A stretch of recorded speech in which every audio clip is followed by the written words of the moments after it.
once had a client who was, she was mean. She didn't mean to be mean, but she was an intelligent woman who was raised in an environment where saying things was a means of attacking people in order to defend yourself. And that had become like a habit pattern for her, and a pattern of just interacting with the world. And she wasn't happy with the results it was getting her, because, you know, it's hard to be friends with somebody who has this very acidic communication style where they're constantly seeking to make other people feel bad. And she said to me, I don't have that many friends. How do I make it so that more people like me? Do you have any of those weird NLP, hypnosis, mind hack things? And I was like, sit down, my child, and prepare to take the red pill. What if I told you you don't have to be a dick whilst communicating with others? What if I told you that making other people feel bad is truly wretched? It's not a skill making people feel bad, because people already feel bad most of the time anyway. And she said, well, okay, so how do I make people feel good? Give me the NLP mind hack that makes people feel good. And I said, okay. And I looked at her and I made eye contact with her, with my right eye into her right eye. And I breathed and I smiled and I said, you really want to know? She was like, yes, tell me how to do it. I said, okay, I'll tell you. I once had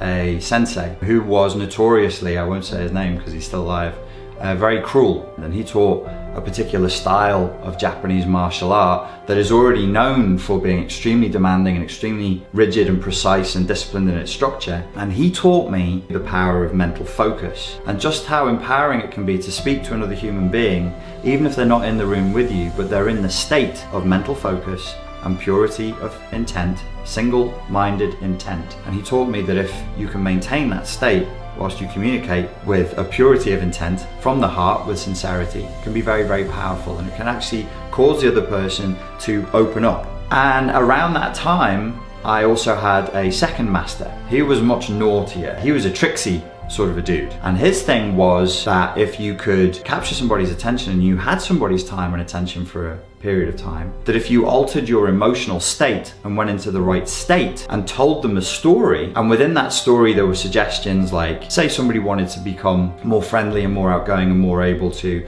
build stable relationships, he found through his research and through his work that if you just say certain words to people like calmness, focus, singularity of intent, centeredness, communicate with sincerity, the brain and the unconscious automatically take that on as though it's an instruction. But you have to tell people through a story, so it goes through into the unconscious mind as a suggestion. If you look at the old hypnosis material from back in the day, hypnotists and NLP practitioners and good therapists suggest. We don't tell, because as in the martial arts, if I come at you with the hard energy, boom, you're going to hit back with the hard energy. What if I gently show you that that's the right way to go? What if I just suggest that maybe if you go over there, some good thing will come of that, and you'll feel lighter and brighter and happier right the way through your body, from the top of your head down to the tips of your toes. And you'd be like, what the F are you talking about? And why do I feel different inside my body now? Because the unconscious mind understands. So I was talking to my client and I was telling her about these guys, the two masters. And I said to her, look, if you want people to feel something, you need to understand how the human mind works, and you need to have respect, and you need to respect boundaries, and you need to respect other people's emotions, and you need to respect that they're living through their subjective reality and they're feeling what they're feeling, and that we should respect what comes out of this because it has power. It can wound, it can heal, it can make people feel good. So I said this to her, respect the power you have with your words and the state you go into. And when you go into a certain emotional state,